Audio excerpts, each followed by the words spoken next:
Livro Jogos Vorazes, Amanhecer na Colheita. Lido por Camila Saboia. 25. Plim, plim, plim. Minha mãe deve ter pendurado a roupa lavada dentro de casa. Plim, plim, plim. Que frio. Preciso botar carvão no fogo. Que frio. Cadê minha coxa? Cid, você pegou minha coxa? Plim, plim, plim. Hattie está engarrafando uma nova leva. Sempre fede desse jeito. A primeira parte jogada fora. Joga fora a cabeça, Hamlet. Essa coisa mata. Mata. Plim, plim, plim. Tarde demais, Hattie. Eu já morri. Ei, Hattie? Plim, plim, plim. Hattie? Mãe? Não há resposta. Tem alguma coisa ruim acontecendo. Mãe? Eu acordo de repente. Por que Hattie está trabalhando na minha cozinha? A gente vai acabar presa. Por que ninguém me responde? Aqui não é a cozinha. O que está acontecendo? Por que estou com tanta dor? Um brilho esverdeado, como o céu sobre um tornado. O cheiro intenso de álcool misturado com produtos químicos invade meu nariz e cobre minha língua. O plim, plim, plim mesclado com um murmúrio distante, palavras que não consigo identificar. Metal frio me prendendo a metal frio. Medo. Pisco com força e o mundo entra em foco. Em meio à luz pantanosa, vejo um teto alto, cheio de canos entrecruzados. Passo a língua pelos lábios ressecados e tento engolir. Tento coçar os olhos, mas minhas mãos não sobem além da barriga. Tateio a longa fileira de pontos no abdômen. Não consigo entender. Uma mesa de aço embaixo de mim, sem colchão, lençol ou travesseiro. Algemas de metal com correntes curtas nos pulsos e tornozelos. Uma faixa no peito. Nu como um filhote de passarinho. Mais nada. Não, tem alguma coisa. Meu acendedor. A lembrança me volta. O penhasco. A bomba. Os gorgolejos de Silca morrendo. O avisto vindo de cima, faíscas voando. O rachilho queimado. O arco do girassol no céu aberto. Depois, aquele som de romper os tímpanos. Eu só posso estar morto. Senti meu intestino escapar da barriga, meu corpo se apagar. Eu queria morrer. O trabalho estava feito, meu pôster completo. O que aconteceu comigo? O acendedor está pousado acima do meu coração, como naquele último momento, só que pendurado pelo cadarço da bota. Alguém o amarrou ali, e não foi minha mãe. Onde estou, Linordolf? Onde você está, meu único amor? Tubos saem dos meus braços. Tem um no meu torso. Eu viro a cabeça para a direita e uma dor escalda minha barriga. A curta distância, rostos se colam a uma parede de vidro. Bocas sem língua se abrem. Evoxes, despidos e sujos, tateiam o vidro, suplicando por algo que não posso dar. Apavorado, me viro para a esquerda. Um momento de alívio quando vejo meu velho amigo, o coelho cinza da arena. Meu canário na mina de carvão, que me avisou do perigo, que me levou para fora do labirinto. Ele veio me salvar de novo? Me ajuda. Você pode me ajudar? Seus olhos verdes me encaram do tanque, sem piscar. Ele se encolhe contra o vidro. Por que está tremendo tanto? Das sombras, algo ataca. Uma cobra de quase 2 metros engole meu aliado, que se torna um calombo no corpo sinuoso. Eu fecho os olhos. Deve ser um pesadelo. Ou talvez eu tenha ido para algum outro mundo, um mundo ruim. Tento me forçar a voltar para a inconsciência, para fugir deste lugar maligno. Mas no fundo do coração sei que é real. Começo a tremer tanto quanto o coelho. mais, esperando a minha serpente. Por favor, chamem a serpente e acabem logo com isso. Passos abafados. Um puxão nos tubos. Uma mulher de máscara substitui um saco vazio por outro cheio de fluido transparente. Onde estou? Pergunto com a voz rouca. Ela me ignora. Só limpa os pontos da minha barriga com um líquido fedorento, o que causa pontadas de dor no meu tronco. Para! Você tá me machucando! Eu tento me soltar. Ela não para. Eu paro, porque me mover piora a dor. Ela sai. Murmura de novo. Dessa vez, capto algumas palavras. Laboratório. Sepse. Indisciplinado. Um frio se espalha a partir da agulha espetada no meu braço. O nada. Quando volto a acordar, aprendi algo novo. Aqui, ser indisciplinado leva à inconsciência, que é concedida à distância, como as drogas na sonda de Lulu. Tento ser o mais indisciplinado possível durante as horas, dias, semanas que fico preso. Quando estou consciente, os Avoxes suplicam. Passos abafados trazem dor. Bestas grotescas substituem humanos. Mais coelhos morrem. Misturas horríveis são derramadas na minha boca. Nenhuma luz do dia atravessa as paredes. Nenhum aliado me conforta. Estou totalmente sozinho e indefeso. Fico confuso quando desperto em um ninho laranja queimado. De alguma forma, estou no apartamento dos tributos. Do outro lado do quarto, a cama de Wyatt, sem cobertas, me pega desprevenido. Ainda não consegui chorar por ele. Com cuidado, mexo os dedos das mãos e dos pés. Todos os tubos e amarras sumiram, mas uma sonda idêntica à de Lulu está cravada no meu peito, me desafiando a removê-la. Jogo de lado a colcha, o lençol macio, e examino a ferida da minha barriga. Não tem pontos, só uma cicatriz alta e feia, como um sorriso torto. Minha coxa melhorou, mas vou carregar a marca pelo resto da vida. Ainda estou nu. Eu me levanto de um pulo, mas caio de volta na cama e agarro as cobertas enquanto o quarto gira. Espero que as coisas se acomodem antes de tentar de novo. Com os pés firmes com cuidado no chão, eu me ergo devagar. Meu pijama ainda está embolado no piso, onde o deixei na manhã dos Jogos Vorazes. Sem outra opção, eu me visto. Cambaleio até a sala e me apoio no portal do quarto das meninas. Os lençóis da nossa última noite dormindo todos juntos cobrem os móveis e o chão. Pontos de sangue seco do ouvido de Lulu marcam o travesseiro. O pijama de Mesili está dobrado e empilhado na cama. Não tem ninguém ali, porque todo mundo morreu. Max? Chamo com a voz rouca. Wires? Não recebo resposta. O prédio todo está silencioso como um túmulo. A rua do lado de fora do apartamento está deserta, isolada. O quarteirão está isolado por uma barricada. Sou de fato um jovem perigoso. O malandro encantador virou um rebelde letal. Woodbine Chance cresceu e se tornou um membro dos descontrolados, destinado a pender pelo pescoço, enquanto o Distrito 12 assiste. Tomado por um impulso de fugir, vou para o elevador e aperto o botão várias vezes. Não há zumbido, luzes, nem fuga possível. Na cozinha, a mesa está vazia, mas na geladeira há um prato de 3 pães e uma prateleira de caixas de leite. A dieta de Snow depois das ostras letais. Embora meu estômago tenha encolhido para o tamanho de uma noz, ainda deseja comida. Molho pedaços de pão no leite e mastigo. Ser envenenado não me preocupa mais. Se o presidente me quisesse morto, por que teria se esforçado tanto para me manter vivo? Ele tem grandes planos para mim. A câmera no canto me lembra de que cada gesto meu está sendo vigiado, ou ao menos gravado.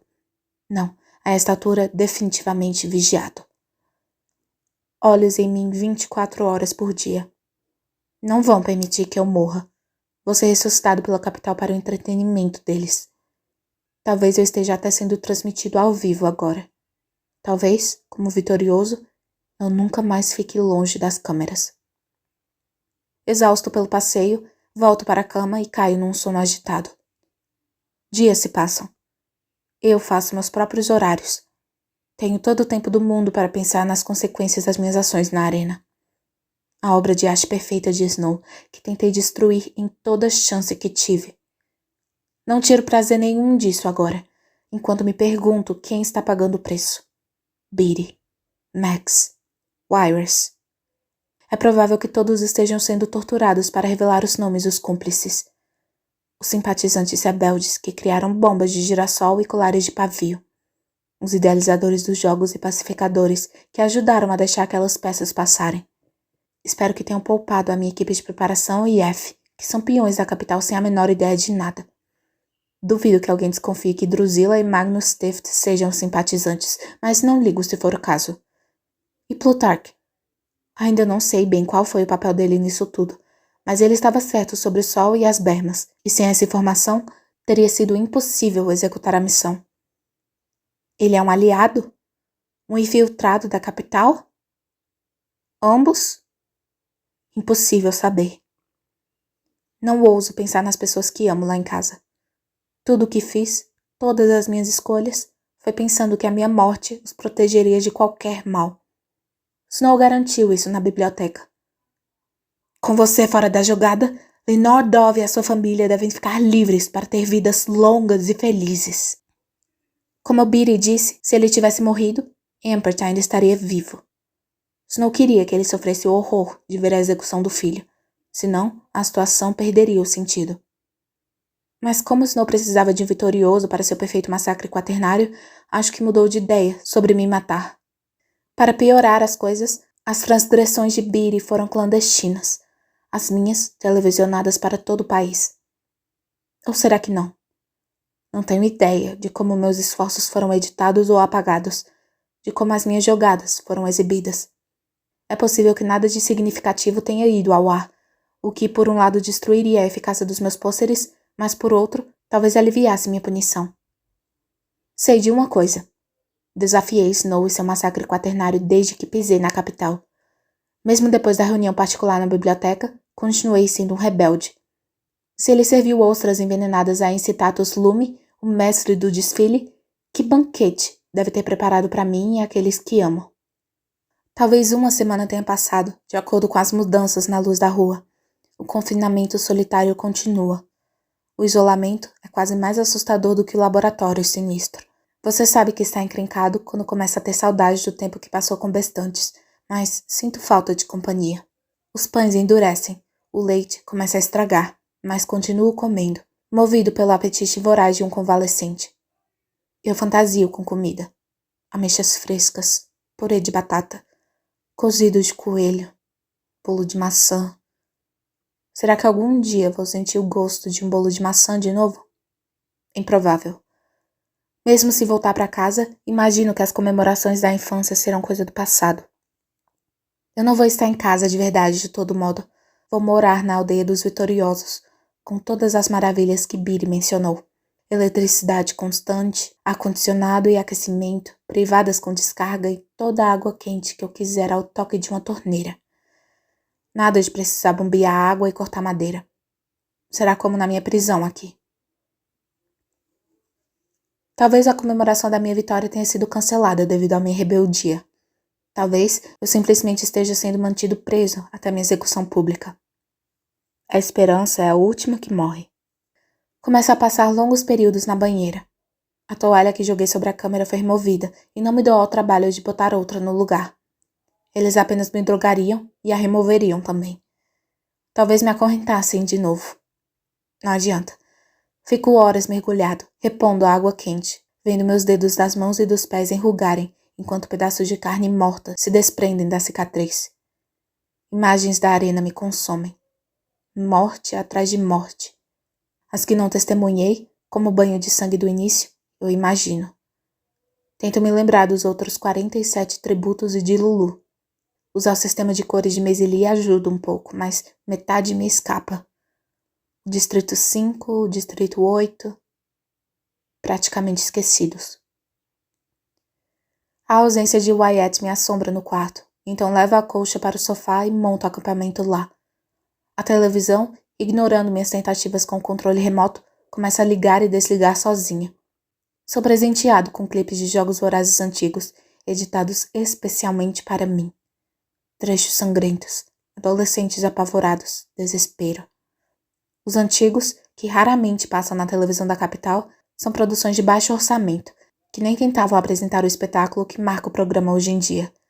É só um grupo de adolescentes jogados numa arena velha com algumas armas, sem trajes nem entrevistas. Certa noite, uma melodia assombrada penetra nos meus sonhos. Acordo sobressaltado, chamando por Lee Nordov. A televisão está acesa.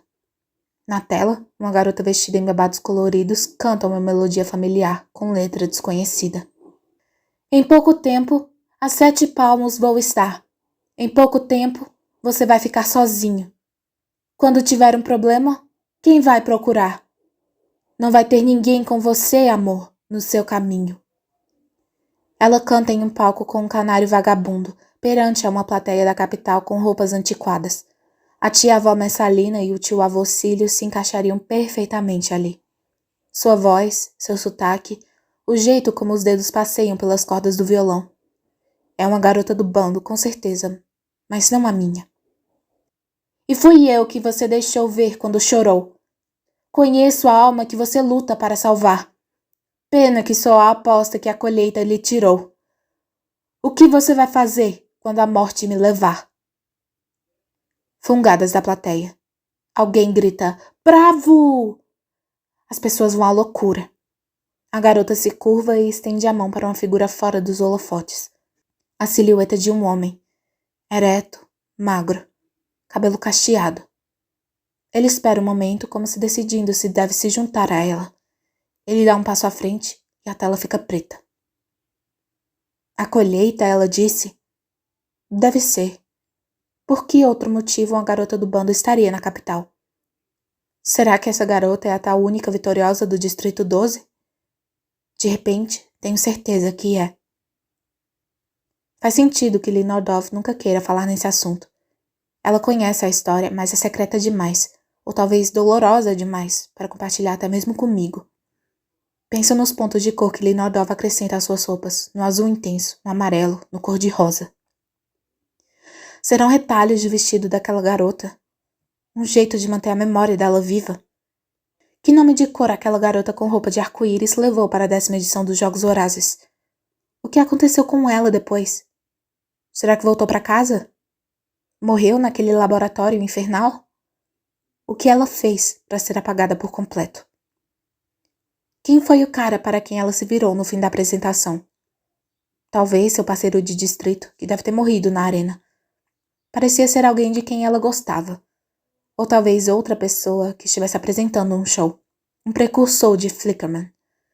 Eles estariam 40 anos mais velhos agora, se estivessem vivos. 40 anos. Pouco tempo depois dos dias escuros. Se o Distrito 12 a esqueceu, é improvável que ela seja lembrada na capital. Não, espera. Alguém aqui se lembra do bando. Uma pessoa que sabe como eles batizam os bebês e que amam passarinhos. É um conhecimento íntimo, pessoal. A informação que atribuía a informantes da capital pode ter uma fonte bem diferente. Eu faço as contas. 58 menos 40. 18. O presidente Snow tinha 18 anos durante a 10ª edição dos Jogos Vorazes. A garota do bando não podia ter mais do que isso. O homem de cabelo cacheado nas sombras, para quem ela estendeu a mão. Será que era ele? Eu me lembro da biblioteca, do sorrisinho sabido dele. Aposto que sei uma ou outra coisa sobre a sua pombinha. Tipo o quê?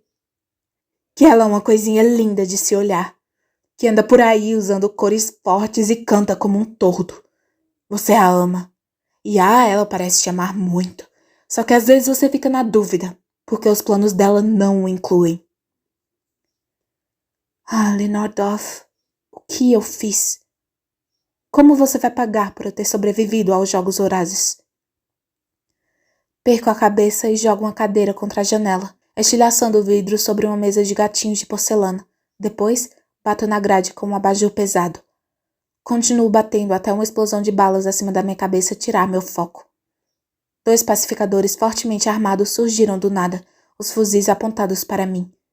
Atrás deles está minha equipe de preparação, que teria saído correndo se F. Trinket não o segurasse com firmeza pelos cintos de utilidades. Bem, disse ela com falsa alegria. Quem está pronto para uma noite muito, muito importante? Os pacificadores me algemam e me empurram para o centro da sala, onde minha equipe de preparação me observa chocada. Estou em pele e osso, usando um pijama sujo, e meus pés descalços sangram sem parar por causa do vidro quebrado. Em algum momento nas últimas semanas, minhas unhas viraram garras e meu cabelo virou pelo. Eu matei várias vezes e não preservei nenhuma vida além da minha. Saí daqui como um simples porquinho de distrito e voltei como uma fera assassina, que eles sempre desconfiaram que estivesse à espreita. Só preciso de uma flor para minha lapela, digo. Mas nada desanima a F. Ela ergue uma rosa branca. Aqui está. Por que a gente não começa com um banho? Você vai querer estar bonito para sua cerimônia do vitorioso. Nada de execução, então. Pelo menos por enquanto. Ensaboado, enxaguado, de cabelo cortado, barbeado, de dentes escovados, os pés tratados. Com a repulsa pela minha cicatriz manifestada e resolvida, a equipe me veste com outro traje do tio Cílios. Passo o dedo pelas bolhas de champanhe bordadas no paletó. Cadê Magnus Tift? F franze o nariz em desespero. Se meteu com sapos de novo. Ainda está se recuperando, mas planeja aparecer hoje, já que você é o vitorioso.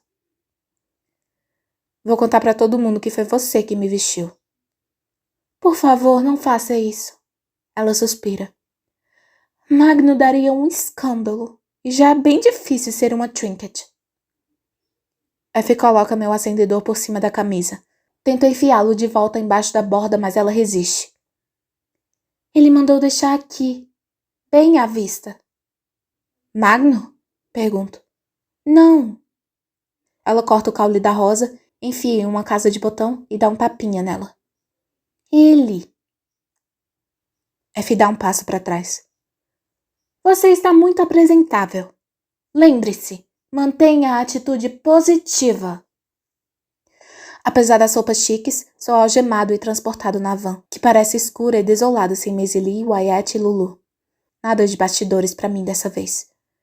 Ainda arrastando correntes, sou levado para debaixo do palco e empurrado para uma cadeira, com 4 guardas cuidando de mim. F, ao menos, fica ao meu lado. Quando os pacificadores protestam, ela diz: Ele é o vitorioso do segundo massacre quaternário.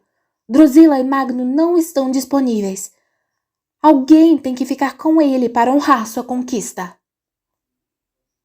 Você quem sabe, retruca um pacificador. Penso nas coisas que fiz na arena, coisas que definitivamente devem ter ido ao ar. Quando matei aqueles 2 do Distrito 4, a luta brutal de Machado com Silka. Talvez tenha razão em me acorrentar como um animal. Sinto gratidão por F. Eu não vou te machucar, murmuro. Sei disso, responde ela. Sei do seu caráter desde que me ajudou com a minha caixa de maquiagem. E sei que sua situação não pode ter sido fácil. É surpreendentemente tocante. Obrigado, F. Mas isso tudo é por um bem maior. Os jogos vorazes. Ela tinha que estragar tudo. A área embaixo do palco começa a se encher de gente e seus assistentes. A atividade gira em torno de 5 placas de metal que vão subir com os participantes da noite. Prosperina e Vitus tremem de expectativa em um dos círculos, um arrumando a maquiagem do outro. Drusilla, que parece estar usando uma águia empalhada na cabeça, se equilibra em saltos de 15 centímetros. Magno chega vestindo um traje de répteis vivos, e alguns assistentes o colocam, cambaleante, em seu lugar e cruzam os dedos. Eu estico o pescoço para tentar ver minhas mentoras. Finalmente, Meg chega numa cadeira de rodas, enquanto Iris, ainda capaz de andar, mas agitada, fica olhando para todos os lados feito um pássaro, um fluxo regular de palavras saindo de seus lábios. Coisas muito ruins foram feitas a elas. Max me vê e tenta se levantar, mas é empurrada de volta à cadeira. Nada de reencontro para nós. O tratamento torturante dado a elas torna impossível negar a punição certa à minha família. Será que já estão mortos? ou Snow vai criar, como fez com Beatty, uma ocasião em que eu possa testemunhar pessoalmente o sofrimento deles. O hino toca, e ouço Caesar Flickerman dar boas-vindas à cerimônia do vitorioso do segundo massacre quaternário. Ele chama os jogos de históricos, sem precedentes, inesquecíveis, um dos lembretes mais terríveis dos dias escuros que o país já testemunhou. Ele começa a apresentar minha equipe enquanto a plateia dá vivas. Prosperina e Vito sobem, aplaudindo a si mesmos. Drusilla surge em seguida, em uma pose dramática que imita as asas abertas da águia. Quando a placa dele é erguida, Magno quase cai, mas se segura e consegue se firmar de novo. Ele entra apoiado em um joelho, as mãos unidas em um gesto de vitória acima da cabeça. Os pacificadores puxam Max para que ela fique de pé. Ela e o Iris, com os braços na cintura uma da outra, se apoiam. Libertado das algemas, sou mantido na minha placa até ela começar a subir. O que a plateia viu durante os Jogos Vorazes? Será que vão me vaiar ou me aplaudir? E quem devo ser? É possível que ainda seja um malandro adorável? Ou estão loucos para ver o monstro assassino do Distrito 12? F. Trinket, a única a quem eu poderia perguntar, desapareceu nas sombras. Eu me preparo para ser acertado por frutas podres ou expulso do palco. Luzes fortes quase me cegam e levanto a mão para proteger meus olhos. Quando se ajustam, percebo que a plateia toda está me aplaudindo de pé. Há gritos enlouquecidos e copiosas lágrimas. Eu sou o herói do momento. A estrela de Panem. O vitorioso do massacre quaternário. E isso só pode significar que o presidente Snow venceu. As pessoas da plateia começam a gritar numa mistura de sons que por fim se reduz a Mostra! Mostra! Mostra! Mostra! Eu me viro para Caesar em busca de instrução e ele desenha uma linha no próprio abdômen com a mão. Minha cicatriz. Querem que eu mostre a minha cicatriz. Parece não haver alternativa. Levanto a camisa, baixo o zíper da calça até onde a modéstia permite e exibo minha cicatriz. Os aplausos duram 5 minutos inteiros. Telas gigantes por todo o auditório ganham vida e ecoam o hino junto à imagem de uma bandeira esvoaçante de Panem. Caesar me guia até uma poltrona acolchoada posicionada no centro do palco para assistirmos à recapitulação. É a primeira vez que vejo como a minha edição dos Jogos Vorazes foi transmitida para o público. A recapitulação começa com a leitura do cartão, que eu vi de casa, com a minha mãe e Sid na primavera.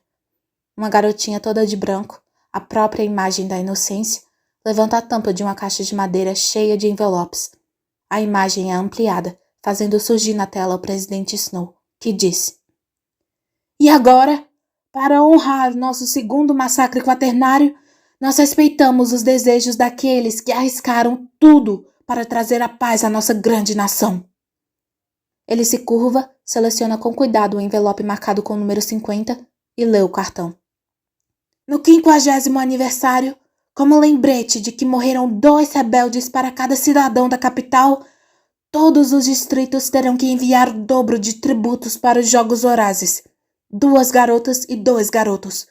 Ao dobrar a reparação, vamos lembrar que a verdadeira força não está nos números, mas na retidão. Bom, começam os sorteios dos nomes das colheitas. Primeiro no Distrito 1. Silka Sharp, Panache Barker. Eles metralham os nomes dos tributos com uma imagem rápida de cada um e um contador no canto da tela, que vai registrando de 1 até 48. Por ser o lado vitorioso, o Distrito 12 tem um pouco mais de tempo. Drusilla, as pernas amarelas balançando, diz seu primeiras damas, antes de anunciar Luella McCoy.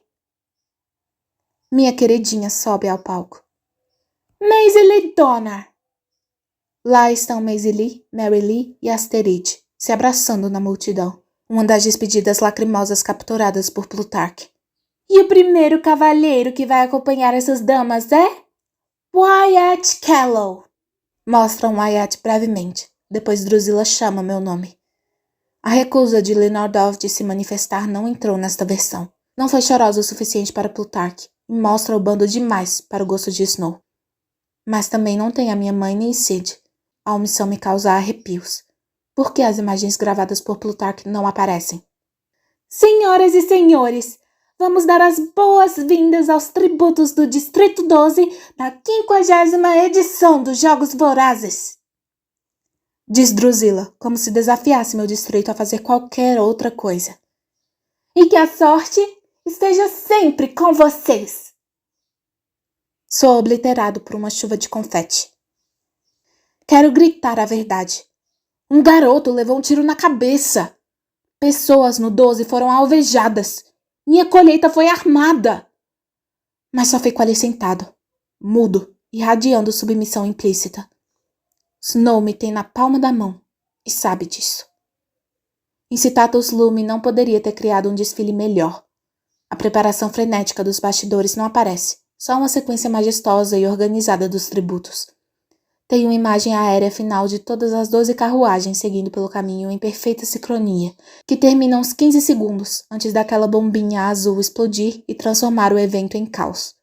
Isso foi tudo que o país viu, pelo menos. Era preciso estar lá para saber dos acidentes com as carruagens e de quando acusei Snow de ser o responsável pela morte de Luella.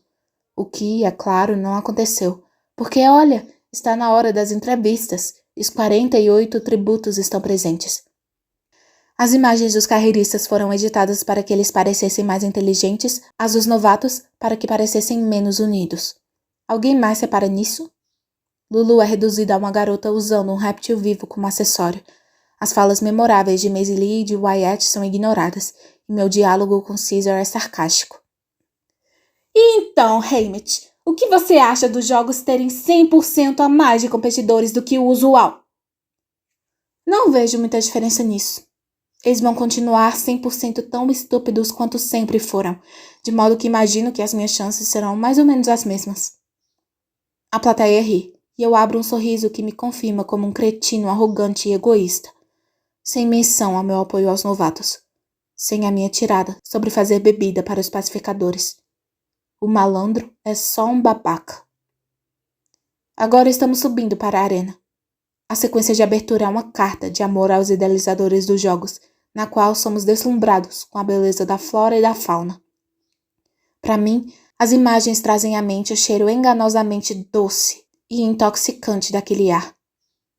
O babaca, ou seja, eu, pega seu equipamento e foge correndo, e aí vemos o banho de sangue, em que 18 adolescentes são mortos, em detalhes excruciantes. A plateia à minha frente ofega e dá vivas, embora já tenha visto tudo antes. Wyatt morre como um herói altruísta, protegendo Lulu, que está atordoada, mas consegue sair ilesa. Maisie Lee luta e segue Lulu para protegê-la. Tantos novatos morrem.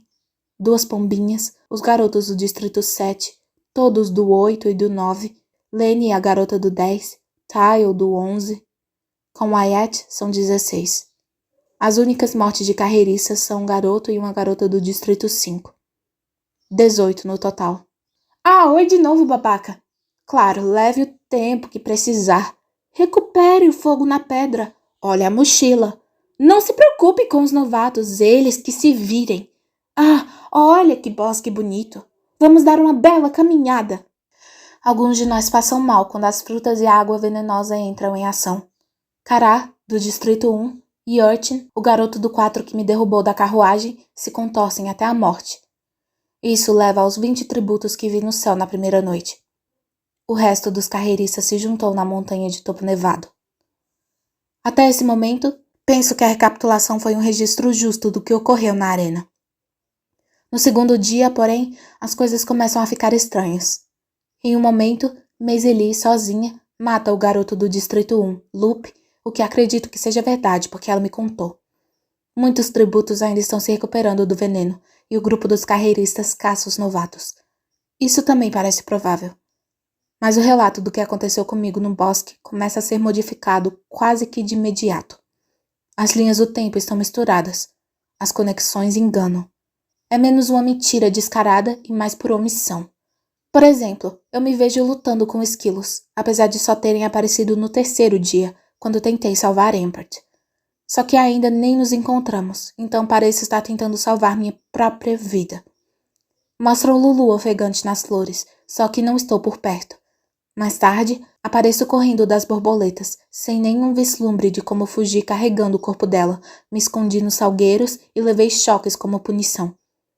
Não sei o que mostraram durante os jogos em si, mas na recapitulação eu não tento proteger nenhum dos meus aliados. No terceiro dia, os esquilos, como se fazendo uma segunda aparição, soterram o Empert e há a revelação do esqueleto dele no chão. Novamente, nem estou por perto. Na verdade, nosso piquenique, o acampamento, um bombardeio no tanque, meu surto e a arena dando defeito. Nada disso aparece. Os horrores do vulcão tomou lugar de destaque. Os tributos vivenciam a erupção de chamas, a asfixia pelas nuvens de cinzas, as queimaduras da lava química. 12 morrem. O resto escapa por pouco e segue pela campina até o bosque. Corta para mim, caminhando coberto de cinzas cintilantes. Volto a andar para o norte. Com a história do tanque apagada, todo o meu plano parece ser chegar ao fim da arena, o que era mesmo, acho, minha desculpa. Chove, mas eles esconderam todos os danos causados pela bomba. A arena continua tão perfeita quanto sempre. Fico preso na cerca viva, sigo o coelho cinza até me libertar e dou de cara com Panache e companhia. Eu não sei quem é o garoto na tela matando tão brutalmente aqueles carreiristas do Distrito 4. Acho que sou eu, mas não posso assumir a autoria daquele feito. Paro de pensar em mim mesmo como um babaca, porque parece lisonjeiro demais a criatura para a qual evoluí. Não ajuda em nada quando mostram cada sílaba da minha fala rouca e desconexa para Panache, que acaba sendo silenciado pelo dardo de Maisie Lee. Nós viveríamos mais se cooperássemos um com o outro, ela diz para mim. Ah, Maisie Lee, estou morrendo de vergonha de estar aqui. Por um tempo, as coisas voltam ao normal. Maisie Lee e eu cuidamos um do outro, e Marit e Silka matam Regina e Otto em combate. Mas em uma alucinante transfiguração dos eventos, eles apagam o fato de que Maisie Lee e eu lutamos com o porco-espinho bestante, e de que Marit e Maisie Lee mataram os 3 idealizadores dos jogos na Berma. Em algum momento, Marit e Silka nos caçam pelo bosque, e Buck, Chicory e Hu morrem espetados, mas parece que o porco-espinho vai embora sozinho. É o dia 4 ou 5. As tentativas que eu e Maisie Lee fazemos de abrir caminho pela cerca viva viraram uma grande sequência que envolve as joaninhas e o lança-chamas. Estamos no penhasco com vista para aquelas pedras traiçoeiras, mas o gerador não é mostrado. Fizeram uma edição para tirar o canhão anunciando a morte de Marit, e também a parte em que Maisie Lee diz que só vai voltar para pegar as batatas, então parece que simplesmente decidimos nos separar. Para minha surpresa, a descoberta do campo de força é mantida. Será que era necessário mantê-la por causa da morte de Silka? Os pássaros cor-de-rosa atacam Maisie Lee e ela grita. Pela primeira vez, parece que eu talvez me redima, porque corro para ajudá-la. Ah, não acredito que transformaram isso numa história de redenção. O malandro egoísta aprende a se importar com os outros? Por favor, que não seja isso. Dia 5 ou 6. Quem sabe? É tudo um dia muito, muito, muito longo. A entrega do leite enviado por Snow sumiu. Enquanto corro pela floresta, acrescentam um som de Welly gritando, o que não aconteceu. Parece que finalmente lembrei que faço parte de uma aliança maior e que estou indo ao resgate dela, mas o canhão soa e dou de cara com Silka segurando a cabeça de Welly. Corte súbito para os esquilos dourados arrancando toda a carne de Marit. Não importa que ela já estivesse morta havia tempo a essa altura. Mas as pessoas deveriam saber disso. Maisie Lee e Marit apareceram juntas no céu. Ninguém lembra? Ninguém se importa? Ou durante os jogos mostraram à plateia um céu diferente? Ou céu nenhum? Será que seguraram a morte de Marit de propósito para aumentar a tensão no final? Os idealizadores deviam estar trabalhando como loucos para controlar a narrativa naquele momento. Seja qual for o caso, a plateia aqui do auditório aceita essa versão, comemora e grita nas horas certas. A falta de discernimento das pessoas transforma a recapitulação e a valida como verdade. Espero que os moradores dos distritos ainda consigam enxergar que tudo isso é apenas propaganda, mas não dá para saber o que mostraram a eles. Voltamos ao embate entre mim e Silka, sabendo que somos os 2 últimos. Sem conversa, iniciamos rapidamente uma batalha. Ferimentos fatais são provocados. Eu corro para a cerca viva. No penhasco, Silka me encurrala e atira o machado. Eu caio. Eles cortam para a expectativa dela e depois para mim, tendo uma convulsão. Deve ter sido isso que aconteceu depois que eu perdi a consciência. O machado volta e se enterra na cabeça dela. E aí? E aí? Silka morre, o canhão dispara por ela e eu estou por um fio. A bomba de girassol, o quartzo, o acendedor, não há registro de nada disso. Tudo sumiu ou foi escondido. O aerodeslizador remove o corpo de Silka. Trombetas declaram a minha vitória. Uma garra se fecha em volta de mim. Existe alguma regra sobre sair dos limites da arena e usar o campo de força para vencer? É possível que seja algo implícito, mas nunca ouvi ninguém mencionar nada sobre isso. Então, o que sou? Um malandro? Um trapaceiro? Talvez, mas claramente não atinge o nível de rebelde. A câmera se afasta lentamente conforme me levam embora e pela primeira vez revela a arena como um todo. Parece um olho gigante. A cornucópia marca a pupila. O círculo amplo da campina verde forma a íris. Dos dois lados, o verde mais escuro da floresta e do terreno da montanha se estreitam nas pontas e formam o branco do olho. Bem, o simbolismo não passa despercebido por ninguém. Até as crianças da costura sabem que os poderosos da capital estão nos observando. Eu me pergunto se eles sequer consideram que nós também estamos os observando. Todos os olhos estão em mim agora, quando me levanto perante a plateia em alvoroço. O hino toca, enquanto o presidente Snow desce do alto numa plataforma de cristal, uma rosa vermelho sangue na lapela. Na mão, ele segura uma coroa dourada. Alguns vitoriosos fazem reverência, outros se ajoelham, mas eu só fico parado, tentando ler a expressão de Snow quando ele se aproxima e coloca a coroa na minha cabeça. Pesada. Aprisionadora. Parece que Snow cai mesmo como a neve, sempre em cima de tudo. Digo sob os aplausos. Culpado de todos os crimes possíveis, eu espero a sentença dele, que só sorri e diz: aproveite seu retorno para casa.